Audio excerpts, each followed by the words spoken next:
Bonjour, j'aimerais vous inviter à tourner avec moi dans Jean au chapitre 17. Donc, on va continuer d'explorer la prière que Jésus a fait le soir, juste avant d'être livré. Donc, ce qu'on peut voir, c'est qu'il fait plusieurs requêtes, plusieurs demandes, et une de ces requêtes-là, qu'il demande à son Père, c'est que Dieu équipe ses disciples de sorte qu'ils soient capables d'accomplir la tâche qu'il a devant eux, qu'il a mis devant eux. Bref, comme le Père a envoyé Jésus, Jésus envoie ses disciples.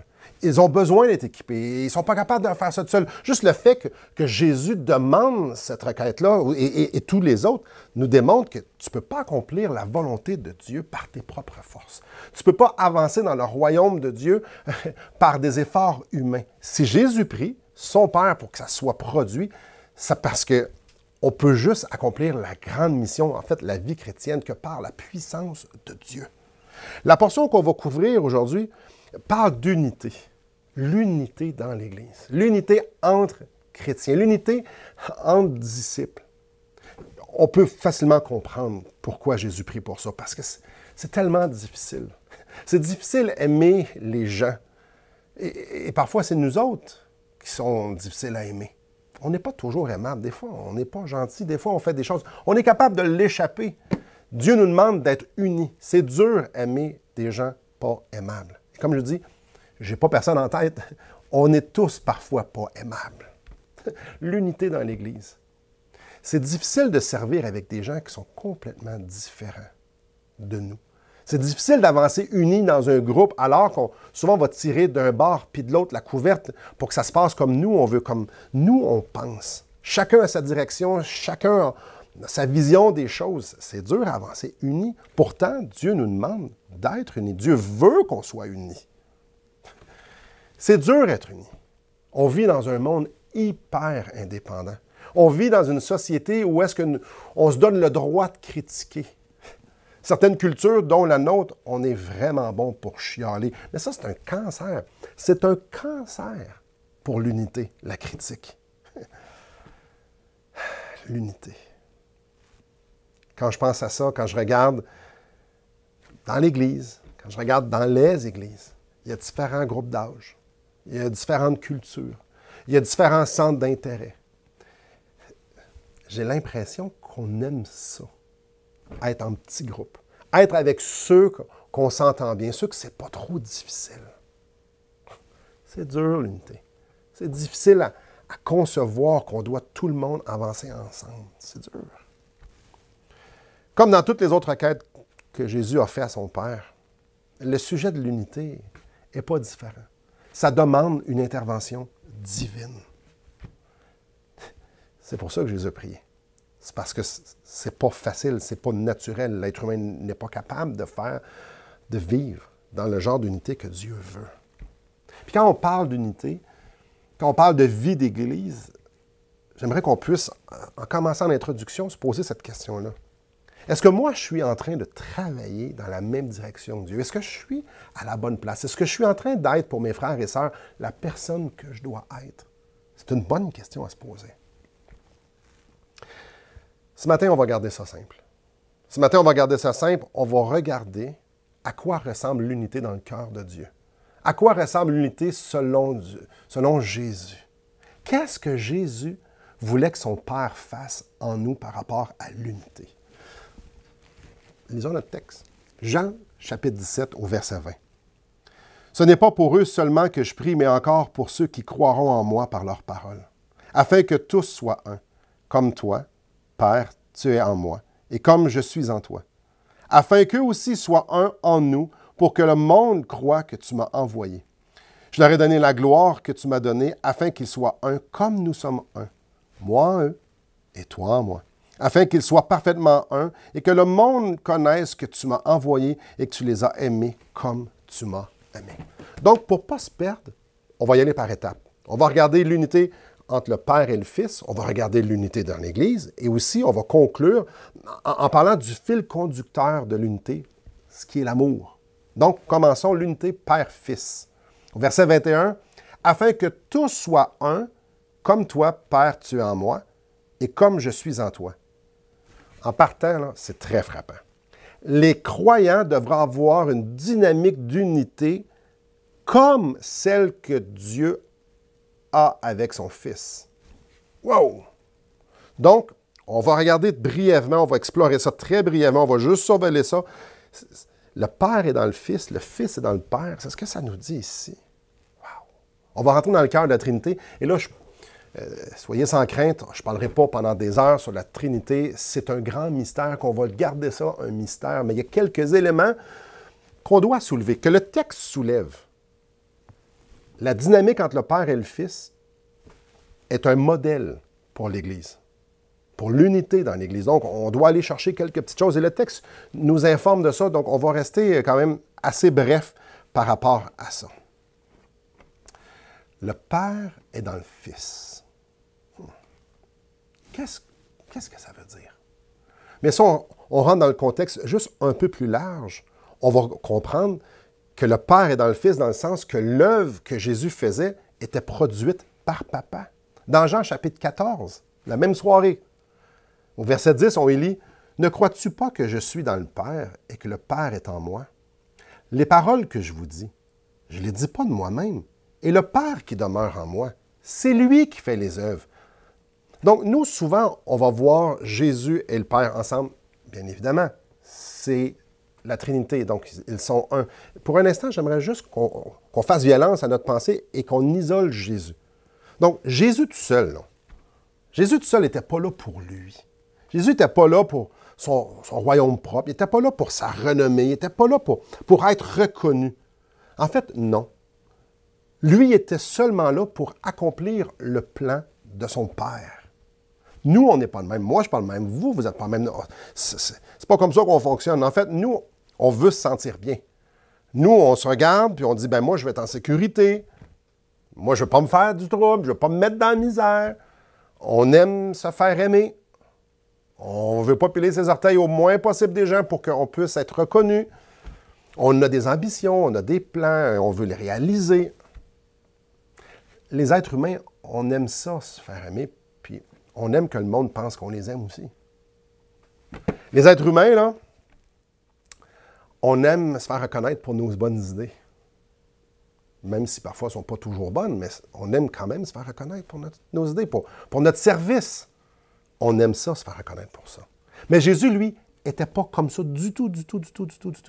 En fait, l'unité qu'il avait avec son Père faisait en sorte que sa volonté, ses buts, n'étaient pas du tout distincts de ceux de son Père. Au contraire, sa volonté était tellement tissée, serrée avec celle de son Père que dit, « Papa, accomplis ta volonté, tes plans, donne-moi, puis c'est parfait. » Donc, on ne parle pas ici que Jésus a abandonné son identité ou encore qu'il s'est sacrifié. Bon, d'accord, je vais me sacrifier. Non. Pour Jésus, le plan de Papa, c'est parfait. Nous sommes un. Ton plan, mon plan, nous sommes un. C'est parfait. C'est que tout est beau. On est un. C'est pas ta manière, ma manière. Non. Fais comme tu veux. On est un. Pour Jésus, ce n'était pas la gloire du Père et la gloire du Fils. Non, c'est notre gloire. Le Père est dans le Fils. Mais voyons aussi maintenant, le Fils est dans le Père. Le Fils est dans le Père dans le sens que Jésus est l'agent qui accomplit les œuvres. Je donne un exemple. Qui est le Créateur? La réponse facile, ça va être Dieu. Genèse 1.1, au commencement, Dieu créa les cieux et la terre. Super. Maintenant, si on tourne dans le Nouveau Testament, dans Jean, au chapitre 1, verset 3, on y lit « Toutes choses ont été faites par elle ». Par elle étant la parole, étant Jésus, le Logos. Toutes choses ont été faites par elle et rien de ce qui a été fait n'a été fait sans elle. Donc, dans Genèse 1.1, c'est Dieu et dans Jean 1.3, c'est Jésus. Oh! Dans Colossiens 1.16, ça nous dit que tout a été créé par lui et pour lui. Donc, Jésus, c'est pas juste celui qui soumet puis qui obéit, comme on pourrait s'attendre d'un esclave ou d'un serviteur. Non, pas du tout. Il accomplit les œuvres du Père parce qu'ils sont un. Dans le plan de rédemption, dans le plan de sauver les pécheurs comme vous et moi, Dieu choisit, Dieu prédestine des gens pour qu'ils deviennent des enfants de Dieu. Dieu a donné son Fils. C'est spécial parce qu'on voit que Jésus garde, que Jésus s'offre en sacrifice et que Jésus envoie le Saint-Esprit à ses disciples. Nous, on aime compartimenter. C'est dans notre cœur de vouloir séparer chacun nos petits royaumes. Donc, ça, c'est à toi, ça, c'est à moi. Donc, on fait ça de même, de ta manière, ça, c'est ma manière. Pour Dieu puis pour Jésus, la ligne n'était pas là du tout. En fait, il n'y avait pas de ligne. Dans Jean 10:30, Jésus dit, « moi et le Père, nous sommes un. Tu ne peux pas être plus un que moi et le Père. Le Père est dans le Fils est dans le Père. » Et là, si votre cerveau commence à chauffer, c'est tout à fait normal. On est en train de parler de la Trinité, d'un grand mystère. J'aimerais qu'on souligne quelque chose. On ajoute. Donc, il y a le Père, il y a le Fils. Ils sont un. Ils sont aussi deux, mais ils sont un. Dans Jean 1:1, on lit, « Au commencement était la parole. » C'est Jésus. « Et la parole était avec Dieu. Et la parole était Dieu. » Oui, Jésus est Dieu, mais il est aussi avec Dieu. Ouais. C'est pour ça que Jésus prie à son Père. C'est pour ça que Dieu envoie son Fils. C'est pour ça que Jésus obéit. C'est pour ça que Dieu donne. Donc, l'unité et la distinction au sein de la Trinité, on ne comprendra pas tout ça aussi aujourd'hui. C'est un mystère. Comment trois personnes, Dieu le Père, Dieu le Fils et Dieu le Saint-Esprit, comment trois personnes peuvent être un, tout en gardant leur distinction, tout en restant des un. Donc, c'est 3 en 1. Pouf. Bon, si on peut retirer quelque chose ici, parce que c'est important, parce que c'est un modèle pour nous, pour l'Église. Donc, que ce soit dans les buts, que ce soit dans le plan d'action, que ce soit dans l'exécution du plan, que ce soit dans leur relation, 3 sont 1, tout en restant des 1. On peut distinguer les 1, mais il reste toujours 1. Je peux voir à la maison faire « Oh! C'est dur à comprendre, c'est dur à essayer de saisir. » Absolument. Comme j'ai dit, c'est ça notre modèle. Parlons de l'unité de l'Église. Afin que tous soient un, comme toi, Père, tu es en moi, et comme je suis en toi. Non, mais le « comme », bon, c'est nous autres, ça. Verset 20, on y lit « Ce n'est pas pour eux seulement que je prie, mais pour encore ceux qui croiront en moi par leur parole. » Donc, chaque croyant font partie d'un un, qui est l'Église, qui est le corps, incluant Christ. Lui en nous, nous en lui. Nous sommes un. Chaque croyant sont uniques. On possède tous une personnalité que Dieu nous a donnée. Dieu nous a équipés de talents. On a un bagage culturel que Dieu nous a permis qu'on ait, que Dieu veut qu'on ait. Là. On a aussi des expériences. Il y en a des jeunes, il y en a des vieux. Nous sommes tous des uns individuels et facilement distinguables. On n'est pas pareil, on ne pense pas pareil. Nous sommes chacun différents. Juste à nous regarder, on ne se ressemble pas pantoute, là.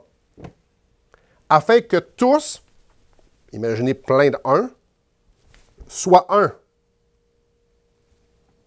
Tous individuels, nous sommes un. Continuons, avançons. Plein de choses peuvent unir un groupe. Le verset 22 nous donne le point de ralliement. Je leur ai donné la gloire que tu m'as donnée afin qu'ils soient un, comme nous sommes un. Le point de ralliement, c'est d'être unis dans la vérité. Unis dans la gloire que Dieu nous a révélée en Jésus-Christ.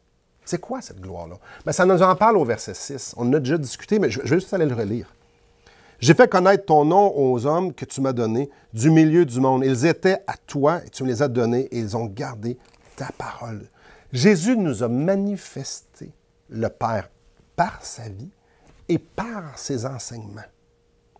Donc, Dieu attire les croyants. Dieu attire les uns à lui. Dieu manifeste sa personne. Dieu nous révèle la vérité et nous sommes attirés à lui. La foi vient de ce qu'on entend et ce qu'on entend vient de la parole de Dieu. Et la parole de Dieu, c'est la vérité. Donc, on entend la parole de Dieu et nous attire à lui. Notre dénominateur commun, c'est que nous répondons à la vérité qui est manifestée. Dieu nous attire à lui. Donc, Dieu, nous sommes attirés à lui. Quand on dit oui à l'appel de Dieu, à l'amour de Dieu, à la grâce de Dieu, nous sommes inclus en Dieu, nous sommes inclus en Christ. Donc, on n'est pas juste inclus d'une façon passive, il y a quelque chose, il y a des choses qui se passent. Donc, on devient aussi participant avec les autres croyants. Donc, tous les uns qui ont été appelés et qui ont répondu oui, on devient participant ensemble à la vie de Christ. Et c'est de ça que Jésus parle au verset 21, afin qu'il soit un en nous. Donc, il y a la vie ici, au sein de la Trinité. Et on vient être inclus en Jésus-Christ. Lui en nous, nous en lui. Nous sommes ensemble. On devient un, tous unis. Et on participe à la vie de Christ. J'aimerais vous lire Jean chapitre 15, versets 4 et 5. « Demeurez en moi, et je demeurerai en vous. Comme le sarment ne peut lui-même porter du fruit, un sarment c'est une branche, s'il ne reste attaché au cep, le cep c'est le tronc, ainsi vous ne pouvez pas non plus si vous ne demeurez pas en moi. Je suis le cep, je suis le tronc, Jésus dit. Vous êtes les branches, vous êtes les sarments. Celui qui demeure en moi et en qui je demeure porte beaucoup de fruits, car sans moi, vous ne pouvez pas rien faire. » Souvent, ce passage-là est utilisé à titre individuel. C'est vrai, nous sommes tous individuellement des branches. Mais sur l'arbre, il y a plusieurs branches. Et chaque branche qui demeure attachée au tronc, reçoit la vie. Donc, chaque branche reçoit la même vie de la même place du tronc. Un arbre, plusieurs branches. Nous sommes tous unis à la même place et on reçoit tous la même chose, la même vie. Celle qui est en Christ. Celle qui est auprès de Dieu. Au verset 23, ça nous parle que, afin qu'ils soient parfaitement un. Les croyants sont parfaitement un en Christ, parfaitement un en Dieu. Tu ne peux pas être plus un qu'être parfaitement un en Christ, en Dieu. Jésus ici est en train de parler de l'unité dans l'Église. Mais de quelle Église qui parle? Est-ce que Jésus est en train de parler ici de l'Église universelle qui est composée de tous les croyants du monde? Une Église qu'on ne voit pas. Ou il est en train de parler des Églises locales. Donc, par exemple, notre Église, l'Église baptiste de Charlesbourg et les autres Églises. Est-ce qu'il est en train de parler de l'Église spirituelle, l'Église universelle, ou il est en train de parler de l'Église locale, celle qu'on voit? Allons lire le verset 20. Ce n'est pas pour eux seulement que je prie, mais encore pour ceux qui croiront en moi par leur parole. C'est par le témoignage des croyants que les pécheurs vont se tourner vers Jésus. On met cette information-là ici dans notre banque. Verset 21. Afin que tous soient un, comme toi, Père, tu es en moi, et comme je suis en toi, afin qu'eux aussi soient un en nous, pour que le monde croie que tu m'as sauvé. Envoyé, excusez-moi. Nous sommes un pour que le monde puisse croire que Dieu a envoyé Jésus. Donc, les gens doivent le croire, donc il y a quelque chose à voir. Verset 23. Moi en eux et toi en moi, afin qu'ils soient parfaitement un et que le monde connaisse que tu m'as envoyé, que tu les as aimés comme tu m'as aimé. Nous sommes un pour que le monde puisse connaître Jésus. Donc, assurément, l'unité parfaite que Jésus parle ici, dans cette prière-là, c'est l'unité spirituelle. C'est l'unité du corps universel. L'Église de Christ, son épouse. Il n'est pas en train de parler d'une Église locale, certainement pas une en particulier. Mais il y a quelque chose qu'il ne faut pas balayer du revers de la main. L'unité spirituelle des croyants ensemble, elle est observable. Elle se passe ensemble dans un corps local. Le contexte ici, c'était avec ses disciples. Le contexte ici, c'était avec du monde qu'il voyait autour de lui, là. Ils viennent d'avoir ce souper-là. Ils sont une douzaine ici, là. Il prie pour eux et il prie pour ceux qui étaient pour croire. Donc, oui, c'est au sens large et oui, c'est au sens étroit aussi. Ça m'amène au troisième point. Il y a quelques instants, j'ai dit que notre dénominateur commun, c'est une réponse à la vérité manifestée. Donc, nous avons répondu à la vérité qui avait été manifestée par Jésus-Christ. Mais il y a plus ici. Ce qui est produit en Christ, ce qui est produit en Dieu, c'est l'amour. Verset 23, à la fin, ça nous dit « Tu les as aimés comme tu m'as aimé. » Ça, c'est gros, ça. Tu les as aimés comme tu m'as aimé. Quand tu es inclus en Dieu, tu es inclus dans son amour. Clairement, Dieu aime, Dieu manifeste cet amour-là qu'il est. Oui, il est. Il est l'amour. 1 Jean 4, 8 nous dit que Dieu est amour. Donc, Dieu manifeste qui qu'il est en aimant, mais si tu es inclus en lui, si tu es en lui, alors tu es inclus dans son amour. Donc, Dieu ne fait pas juste faire pleuvoir son amour sur nous, et il nous submerge dans l'océan de son amour. Il est amour. On est inclus en lui, dans son amour. Et non seulement ça, dans Galates 5, ça nous parle qu'il produit le fruit de l'esprit. Et un des éléments du fruit de l'esprit, c'est l'amour. Il produit son amour. Donc, je suis inclus dans son amour, submergé dans l'amour qu'il est. Son amour est manifesté envers moi. Et non seulement elle est manifestée envers moi et je suis introduit là-dedans, elle est produite en dedans de moi, son amour. Je suis désolé. Il manque vraiment beaucoup de mots pour saisir tout ça et vous l'expliquer. C'est vraiment trop gros pour moi.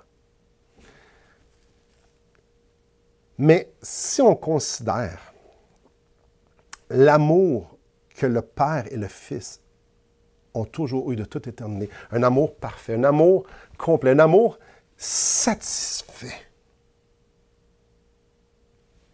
Si on considère à quel point le Père aime le Fils, qui est une partie de lui, puis le Fils aime le Père, qui est une partie de lui, ou qui est lui. Quand on considère ce genre d'amour-là, un amour éternel, un amour infini, et encore là, pas juste un amour manifesté, un amour être, parce qu'il est amour. Le passage que ça nous dit ici, c'est qu'on est participant de ça. Il nous a aimés comme il a aimé Jésus. Donc, Jésus participait dans cet amour-là, et donc nous participons nous aussi dans cet amour-là. Et bien, je dis qu'on est participant dans l'amour parce qu'on est inclus.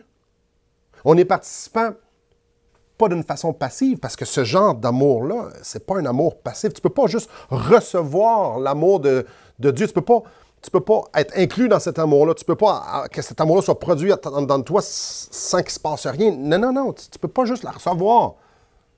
Comme Jésus ne l'a pas juste reçu ou n'était pas juste dedans, elle produit. L'amour que Dieu a, l'amour que Dieu est, produit toujours quelque chose.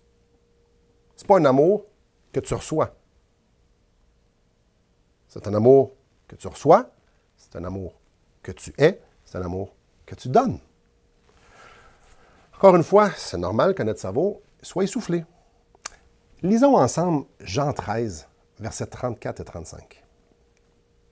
Aimez-vous les uns les autres. Là, il s'adresse à ses disciples. Aimez-vous les uns les autres comme je vous ai aimé. Vous aussi, aimez-vous les uns les autres. À ceci, tous connaîtront que vous êtes mes disciples si vous avez de l'amour les uns pour les autres. Jésus est en train de demander à ses disciples, bon, là les gars, là, vous avez expérimenté mon amour. Vous y avez goûté, je vous ai aimé. Vous avez été participants de mon amour, là. Maintenant, je veux que vous vous aimiez comme ça. Aimez-vous les uns les autres comme je vous ai aimé. Donc, ce que vous avez expérimenté de moi, vous allez le donner aux autres. Je veux que les autres puissent goûter à l'amour de Dieu. Donc, si vous vous aimez comme je vous ai aimé, alors vous allez être dans l'amour de Dieu, vous allez recevoir l'amour de Dieu, vous allez expérimenter toujours l'amour de Dieu parce que c'est ce que je vous ai donné. Donc, c'est facile. Si tu aimes comme tu as été aimé, ben les autres goûtent l'amour de Dieu. Et quand les gens qui sont en périphérie, les gens qui vous regardent vont voir à quel point vous manifestez l'amour donc que je vous ai aimé, l'amour de Dieu, ben, ils vont reconnaître que vous êtes mes disciples. C'est normal. Si j'aime comme Jésus a aimé, ben, les gens vont m'associer à Jésus. Ça va de soi. Il ne faut pas se leurrer. L'amour que Jésus est en train de parler ici, là, dans Jean 13, ce n'est pas un amour naturel. Ce n'est pas un amour qui vient de l'homme. Aimez-vous les uns les autres comme je vous ai aimé. Il est Dieu, donc il les a aimés d'un amour divin. Donc, il demande à ses disciples de s'aimer d'un amour divin. Est-ce que je suis capable d'aimer quelqu'un comme Dieu? Non. Ça n'est que produit par Dieu. Et c'est pour ça qu'au chapitre 17, Jésus prie pour eux. Parce que c'est impossible qu'on puisse produire cet amour-là. Ce n'est que Dieu qui produit ça. Verset 23, je te relis. Moi en eux, toi en moi, afin qu'ils soient parfaitement un et que le monde connaisse que tu m'as envoyé et que tu les as aimés comme tu m'as aimé. L'unité est visible parce qu'elle manifeste l'amour de Dieu. L'unité peut être visible parce que les gens vont voir Jésus-Christ aimer au travers ses disciples. L'unité dans le cœur de Dieu, l'unité selon Jésus, c'est l'expérimentation de l'amour de Dieu qui est manifestée dans la vie du croyant. J'expérimente et je le manifeste. En d'autres mots, nous sommes tous des livreurs d'amour pour nos frères et sœurs. Je prends de l'amour et je la livre. Je vais même ajouter ça. Je suis un livreur d'amour dans le sens que je prends l'amour, j'en prends une bouchée et je la donne à mon frère ou à ma sœur. Tu expérimentes l'amour et tu le partages. Aimer, ce n'est pas un sacrifice. Aimer, ce n'est pas quelque chose qu'il faut que tu fasses. L'amour que Jésus parle ici, que ce soit dans Jean 13 ou dans Jean 17, c'est un amour que tu donnes parce que tu l'as reçu. Le genre d'amour que Dieu donne, le genre d'amour que Dieu produit, le genre d'amour qui est inclus en Dieu, c'est juste un amour qui se partage. Celui qui expérimente l'amour de Dieu va donner à son tour parce que c'est ce genre d'amour-là. Et c'est ça qui est spécial. On a l'amour des hommes, on a l'amour qui est corrompu, et tu as l'amour qui vient directement de Dieu. Celle que Dieu aimait Jésus. Dieu nous a aimés de même, nous a inclus. Et ce genre d'amour-là, on ne le garde pas pour nous. C'est un autre type d'amour. C'est un amour qui donne sa vie pour ses amis. C'est un amour qui pardonne. C'est un amour qui va sans réserve, aimer sans réserve. C'est un amour qui ne fera pas de discrimination. Ça, c'est pas humain, ça. C'est un amour qui va d'une façon tout à fait détachée, abandonner notre amour propre pour pouvoir s'abandonner à Dieu, pour que Dieu puisse produire son plan en nous. Il y en a des choses qui pourraient être dites ici. Mais j'aimerais ça qu'on puisse prendre une pause ici pour réfléchir un instant. Quand on parle de l'amour de Dieu, quand on parle de l'unité, l'amour que Jésus parle ici, tu peux juste la partager quand tu l'as expérimenté. Tu peux juste partager l'amour que tu as expérimenté. C'est pour ça que Jésus a vécu la vie qu'il a vécue. C'est pour ça que Jésus a servi, c'est pour ça que Jésus a aimé, c'est pour ça que Jésus a guéri, c'est pour ça qu'il était fatigué sans relâche, puis qu'il avançait, puis qu'il continuait. C'est pour ça. Jésus a vécu la vie qu'il a vécue parce qu'il a expérimenté l'amour. C'est normal, il est amour. Il a pu aimer parce qu'il est amour. Pourquoi qu'il est mort? Parce qu'il aimait son Père, parce qu'il aimait les hommes. Il est amour. Tu peux juste aimer de la façon que tu as été aimé. Tu peux juste partager ce que tu as expérimenté. Les mathématiques font peur, par exemple. Parce que si j'aime peu, si je ne suis pas engagé à aimer mes frères et sœurs,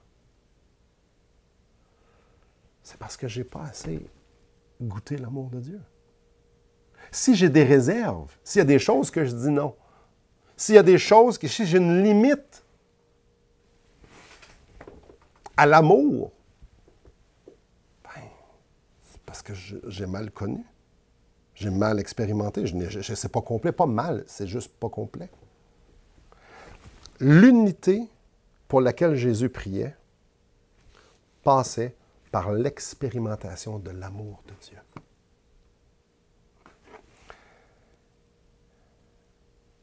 Le manque d'unité visible, le manque d'unité dans une église, le manque d'unité dans un couple, le manque d'unité dans une famille, le manque d'unité entre disciples, c'est un signe de froideur spirituelle. Le manque d'unité, le manque d'engagement d'aimer, le manque d'engagement de faire goûter aux autres l'amour de Dieu, c'est un signe de religiosité. Et le but, ce n'est pas de se fouetter, c'est normal. C'est tout à fait normal qu'on ne soit pas parfait dans le rayon d'être parfait.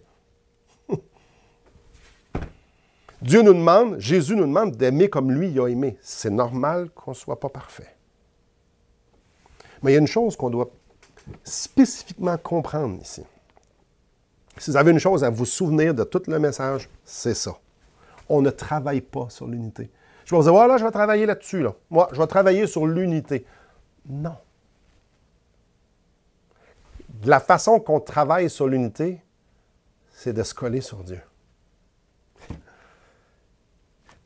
La seule façon que je puisse goûter l'unité que Jésus parle ici, c'est si je vais à Dieu. Si ma volonté, c'est d'expérimenter l'amour de Dieu, bien, je vais goûter aussi à l'unité. Ça vient avec. Celui qui demeure en moi et en qui je demeure porte beaucoup de fruits. Si mon but, c'est que Dieu puisse me faire expérimenter son amour, pas l'amour égoïste, pas l'amour que les bénédictions pour moi, pour moi, pour moi, pour moi.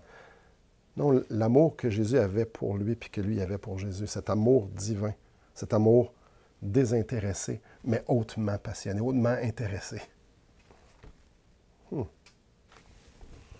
Alors ça va produire quelque chose en moi. Ça va produire l'amour envers les autres, l'unité. Aimez-vous les uns les autres comme je vous ai aimé. Je dois connaître l'amour de Christ pour pouvoir aimer les autres. Si je n'aime pas les autres, c'est parce qu'il faut que je me colle sur Christ. Il faut qu'il vienne le manifester. Il n'y a rien à faire. Nous sommes déjà unis. Nous sommes déjà inclus. Déjà. C'est Dieu qui produit en moi, en nous, l'amour pour que l'unité spirituelle puisse être visible. Je le redis. C'est Dieu qui produit en nous, en moi, l'amour pour que... C'est lui qui produit ça. Galates 5, 22.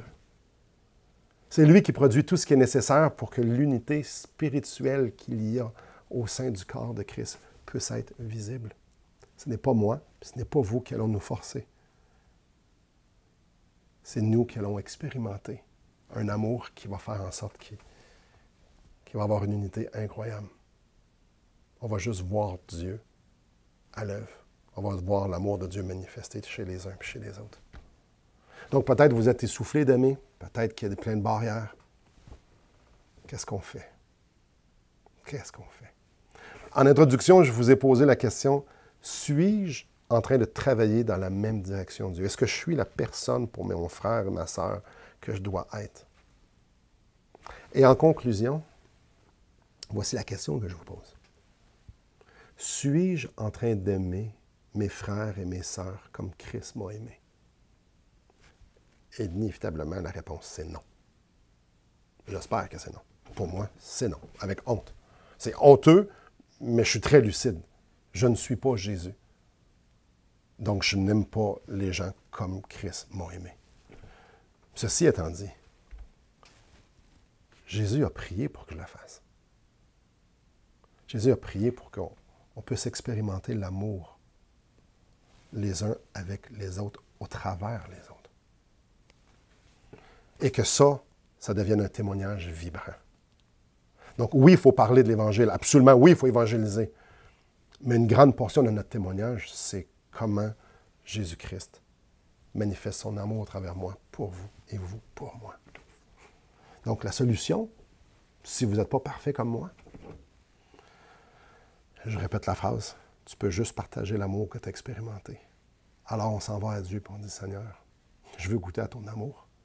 Je veux goûter à ton amour pour que je puisse aimer les autres et que je puisse goûter ton amour au travers les autres et qu'on puisse être unis dans l'amour. L'unité selon Christ, c'est une unité qui est manifestée par l'amour de Dieu. Alors, tout ce qu'on a à faire, c'est de se présenter à lui, humblement, repentant. Enlève les barrières, Seigneur. Enlève les barrières dans ma vie. Enlève les barrières. Enlève de mes choses, les mensonges que je me fais croire. Enlève les limites que je te mets.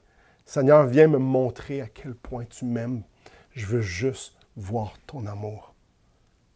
Donc, viens me montrer comment je suis pour que je puisse apprécier à quel point tu m'aimes. Et ça va se faire tout seul. Si nous sommes tous ensemble, individuellement, devant le Seigneur, on va goûter à une unité qui n'est vraiment pas humaine. Celle que Jésus a priée. Beaucoup de réflexion. Je vous laisse avec Dieu. Que le Seigneur vous bénisse.